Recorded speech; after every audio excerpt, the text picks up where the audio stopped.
Alright men, now, I'm sure you're wondering why I called you all here today. I was told there would be cake. Now, I'm not sure if any of you remember, but there was once a live-action build-your-own RPG game called... This is Heroescape. Hey Minty, are you okay? Oh yeah, I forgot to mention the other reason I needed you guys. Turns out this is a hostile world you have to survive in order to review. Hey! Alright, soldier, read by example. I'm the game maker, so let's... Actually, Leroy Jenkins! Ah!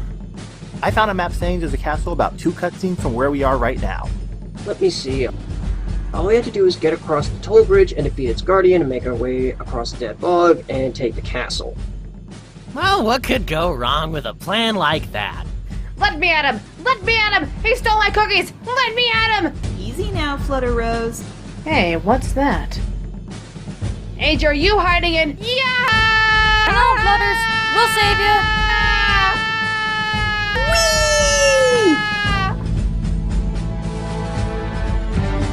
Battles lie before us.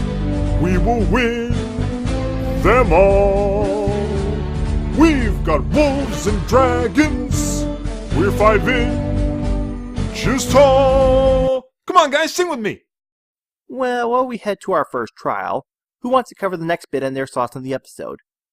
Now we cut to the scene where Spike and Big Mac come to ask Discord to join their game night. Needless to say, they start the game and make fun of Discord while Discord is trying to play the game. Honestly, I wish they hadn't made fun of him for trying the game out. Instead, as veteran players, you could have these two take the game slow and walk him through it instead of just exacerbating his anger by laughing at him. That's just rude. Come on, I've had to teach younger players on how to play games, and it wasn't funny when they got frustrated. Come on, DHX. Honestly, it's hard to have any game be fun for new players if those that are more skilled just spend their time making fun of them. Tell that to the player base of most online games. I guess Spike and Big Mac never intended to make Discord mad and instead were just joking around, but hopefully this will be a lesson for both of them. Never piss off the god of chaos, or you might end up as one of his helpless playthings. Or just get trapped inside a bubble, whichever comes first. So when he hears about a guys' night, he suddenly gets all giddy to join them in what he assumes to be a stag party. Can I say stag, or is it insensitive? Is there a deer I could ask nearby? Anyone? Anyone? Anyway, Discord of course bluffs that he has other things to do, involving Princess KK. Also great David Huddleston impression. Unfortunately, when Spike and Big Mac reveal that their plan was to play Ogres and Oubliettes, Discord loses some of his steam. And to be fair, not everyone is a fan of tabletop games. For example, I have friends with hobbies that don't particularly interest me and vice versa, and yet we still hang out.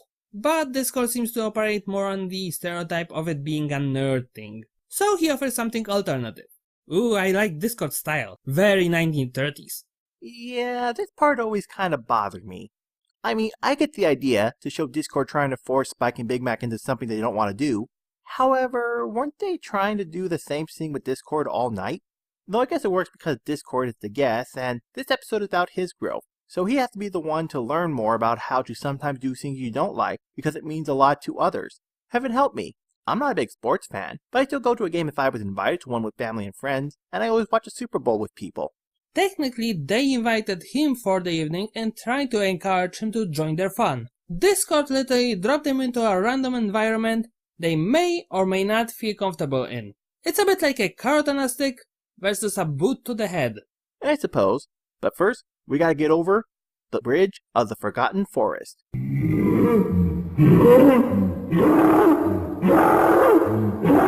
Alright, how shall we deal with these mutts? Well, we don't exactly have to fight them. Hey guys, who wants doggy treats?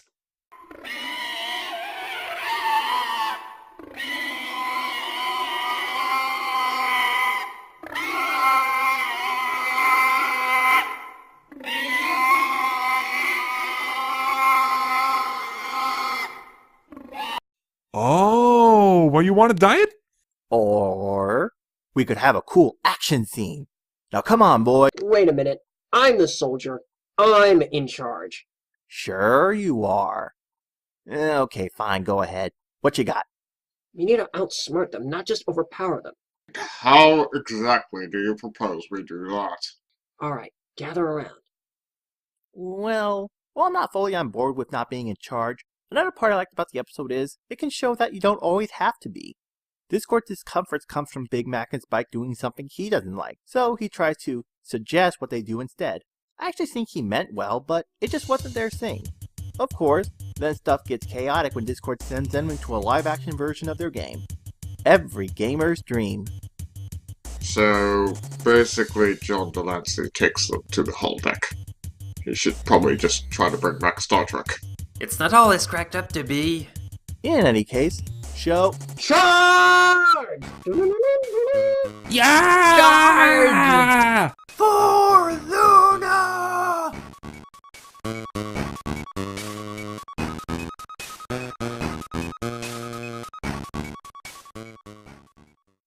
Well, let's carry on, men. We're almost there. Anyone have anything they want to say about the episode as we carry on? Sure thing. We then cut to every D&D player's dream come true. A world where fantasy becomes reality. Considering MLP is already a fantasy-themed world with all kinds of mythical creatures running around, the writers had to come up with a way to bring the game to life while also adding a unique twist to the situation. And what they end up doing is literally treat it like a board game that came to life. Complete with gigantic dice, cardboard game piece style enemies, and even a landscape laid out in squares like a game board. It's not in this episode for very long, but the attention to detail does make it really stand out when compared to other MLP adventures. When Spike felt pity on Discord, it reminded me how my friends felt for me in my hardest times. Very touchy subject, but very relatable. It's something I have seen that many need to consider doing for another if they really never do it at all. For me personally, I do such thing to all my friends when they face difficult times. Yeah, we sort of get the, they will eventually invite him back, but the impact's the same. Because of his action, letting his anger get the best of him. Don't I know it? Everything okay, Minty? Oh, I'm fine. I'm just not a reviewer at all, and, well,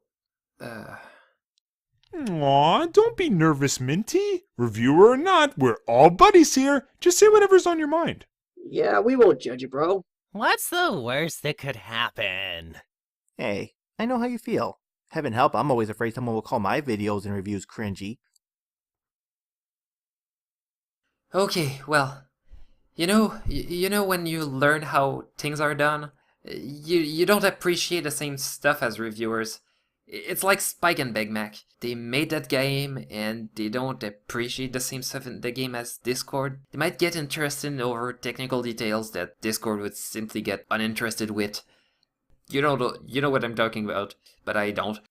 But all those technical details that Discord does no interest in, they love that. They just enjoy the feel of tricking the game into gaining more points and beating the bad guys. People who play games like that, they love that. For me, as a guy who prefers games like Super Smash Bros., I don't care that much. I see why they enjoy it. You don't realize it in front, but it changes a lot the feel of the episode. If they were presented like real characters, you wouldn't feel the same way about them. It could distract from the main characters of the story. Like the design of the antagonists that let them be fictional characters while still interacting with the main character in a diegetic manner. So, yeah, I understand Discord's motivations here. He might come off as a jerk in the beginning, but for the first time, his actions are justified. He wants fun, and he doesn't see the fun that Spike and Big Mac have, because he doesn't have the same interests. It's something I didn't see before with him, and I'm glad of this change, of course. At the end of the episode, they came to a resolution where both sides were interested in, and I think the reviewers and the content creators should do the same, because I think that life is a bit about that. It's about knowing when to be serious about things, and when to have fun. See, it wasn't so bad, was it? I guess not. Yeah. Was I ever afraid of? Well, good for you. I think we've all about said what could be said, and the end is in sight. Lo and behold, the castle of pure evil!